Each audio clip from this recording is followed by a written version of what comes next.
नमस्ते दोस्तों, आप सबका स्वागत है। दोस्तों, इस कैंडलस्टिक कोर्सेस में हमने ऑलरेडी 4 लेक्चर कंप्लीट किए। इस वीडियो में हम डिस्कस करने वाले इनगल्फिंग कैंडलस्टिक पैटर्न के बारे में। इनगल्फिंग कैंडलस्टिक पैटर्न को मारुबुजो कैंडलस्टिक पैटर्न भी कहा जाता है, तो डिटेल में उसकी साइकोलॉजी समझेंगे। फर्स्ट हमने जो 4 लेक्चर डिस्कस किए थे उसमें हमने hammer, inverter hammer, shooting star और मार्केट में डोजी रिलेटेड हमने उसकी psychology, entry point, exit point और मार्केट में हर हैमर और हमें हमको एंटर नहीं करनी, उसी रिलेटेड हम किससे सपोर्ट पे एरिया, डाउन साइड में कब वो कैंडलस्टिक फॉर्म होने के बाद वहां पे एंट्री मिल सकती है, उसके रिलेटेड हम सारे इंपॉर्टेंट पॉइंट डिस्कस किया है हमने।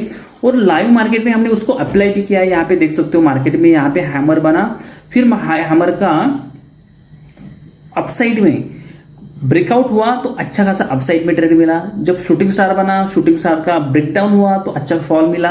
और डोजी मतलब अलर्ट कैंडल, अनडिसीजन कैंडल, उसका भी मार्केट में ब्रेकआउट हुआ तो अच्छा खासा अपसाइड का ट्रेड हमको मिला है। इसलिए कैंडल स्टिक के ऊपर भी आप ट्रेडिंग करेंगे तो अच्छा सा ट्रेड मिलते हैं, खाली एक कैंडल का स्टॉप लॉस रहेगा। और जो 4 लेक्चर में हमने डिस्कस किया था वो थी सिंगल कैंडल्स पैटर्न के बारे में हमने डिस्कस किया था। अभी डबल कैंडल्स पैटर्न के बारे में हम डिस्कस करेंगे। मतलब मारुबुजो में 2 कैंडल रहती है, तो 2 कैंडल को जज करके मार्केट में हम ट्रेंड ढूंढेंगे।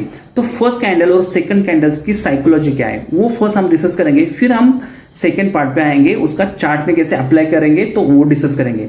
फर्स्ट आप देखेंगे कि यहाँ पे एक ग्रीन कैंडल दिख रही है और ग्रीन कैंडल को रेड कैंडल ने ओवरलैप किया है। मतलब यहाँ पे बायर थे, बायर को सेलर ने ओवरलैप किया, तो मतलब जीतेंगे कौन? सेलर जीतेंगे। तो बेसिक का ये सिंपल का लॉजिक है। अभी उसकी साइकोलॉजी और डिटेल में हम समझेंगे। फर्स्ट आपको समझ में आया मारुबुजो मतलब इनगल्फिंग कैंडलस्टिक होती क्या है कि फर्स्ट कैंडल छोटी रहती है, जो रेड रहेगी तो ग्रीन कैंडल उसको ओवरलैप होनी चाहिए, इनगल्फिंग होनी चाहिए, और रेड रहेगी तो ग्रीन कैंडल उसकी बड़ी होनी चाहिए। ध्यान में रखना, डिटेल में हम समझेंगे। उसमें 2 टाइप होते हैं, एक बुलिश इनगल्फिंग और एक बेरिश इनगल्फिंग कैंडल्स। तो उसका डिटेल में चार्ट में अप्लाई करेंगे। बेसिक आपको समझ में आया। फर्स्ट रेड कैंडल रहेगी तो ग्रीन कैंडल उसको ओवरलैप होनी चाहिए, और ग्रीन रहेगी तो रेड कैंडल उसमें ओवरलैप होनी चाहिए। अभी हम देखेंगे बुलिश और बेरिश इनगल्फिंग कैंडल के बारे में। फर्स्ट हम देखेंगे बुलिश इनगल्फिंग कैंडल। दोस्तों, बुलिश इनगल्फिंग कैंडल ये सपोर्ट की यहाँ क्रिएट होनी चाहिए, एक डाउन ट्रेंड होना चाहिए। फर्स्ट से डाउन ट्रेंड होना चाहिए एक, तो यहाँ पे देख सकते हो एक डाउन ट्रेंड है, और सेकंड एक सपोर्ट जोन के ऊपर वो क्रिएट होनी चाहिए। ये डाउन ट्रेंड है फर्स्ट रूल। सेकंड रूल क्या? वो सपोर्ट के यहां क्रिएट होनी चाहिए, दूसरा रूल। थर्ड रूल क्या डिस्कस करेंगे? ये जो कैंडल है, रेड कैंडल है, उसकी साइकोलॉजी समझेंगे। समझो ये रेड कैंडल है, उसकी साइकोलॉजी क्या है कि जो सेलर है वो मार्केट को नीचे जाने के लिए ट्राई कर रहे थे एग्रेसिवली, उन्होंने वहां पे सेलिंग कर दी। मगर यहाँ पे एक बायर एक्टिव हुए और बायर ने मार्केट को ऊपर लेके गए उस कैंडल के ऊपर, और क्लोजिंग कहां पे दी उस कैंडल ने? अप साइड में क्लोजिंग दी। अभी शैडो के बारे में हम डिस्कस करेंगे। तो शैडो यहाँ पे छोटी रहेगी, यहाँ पे छोटी रहेगी, कोई दिक्कत नहीं है दोस्तों। इसकी शैडो के ऊपर फोकस करना है, इसकी छोटी शैडो होनी चाहिए और अप साइड की थोड़ी बड़ी हो रहेगी तो भी चलेगा। मगर उसकी लेंथ के बारे में हम और डिस्कस करेंगे।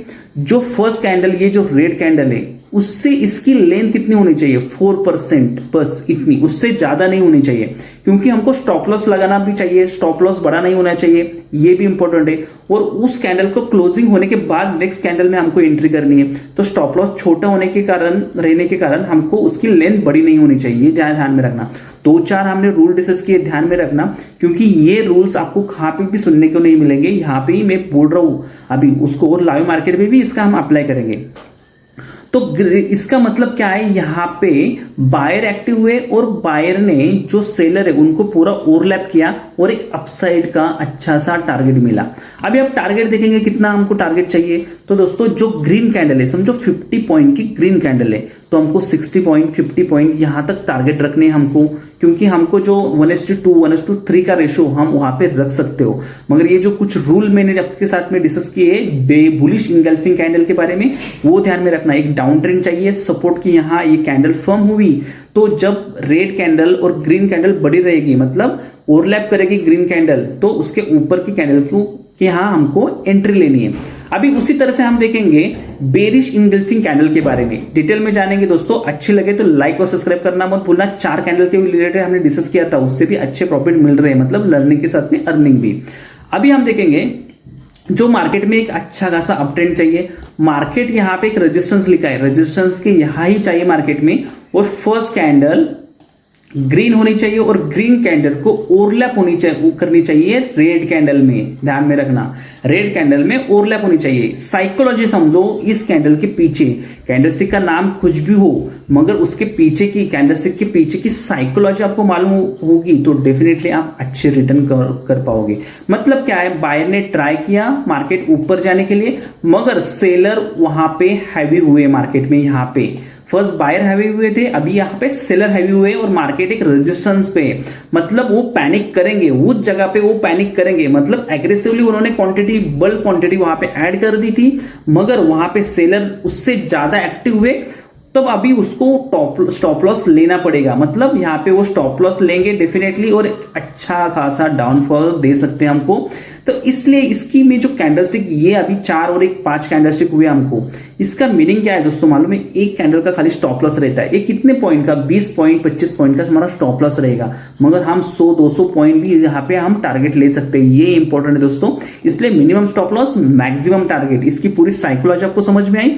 फिर हम अभी चार्ट में इसको देखेंगे कि कहाँ पे फॉर्म हुआ। ये बैंक निफ्टी का चार्ट है, यहाँ पे देखेंगे आप, यहाँ पे एक देख सकते हो आप ग्रीन कैंडल है, ग्रीन कैंडल को रेड कैंडल ने ओवरलैप किया, इसके नीचे हमारा एंट्री था और अच्छा खासा डाउन साइड के लिए टारगेट मिला हमको। अभी यहाँ पे भी देखेंगे ये सपोर्ट एरिया है, यहाँ पे देखेंगे एक सपोर्ट एरिया है, उस सपोर्ट एरिया के यहाँ एक रेड कैंडल थी, रेड कैंडल को ग्रीन कैंडल ने ओवरलैप किया और एक अच्छा सा अपमूव मिला। मतलब हमारा स्टॉप लॉस, हम हमेशा जो बायर है वो हमेशा कंफ्यूजन में रहते हैं, हम एंट्री कहाँ करें एग्जिट कहाँ करें, हर इसलिए हमेशा वो रेड कैंडल ग्रीन कैंडल दिखी तो एंट्री करते हैं, फोमो में जाते हैं और बड़े लॉस देते हैं।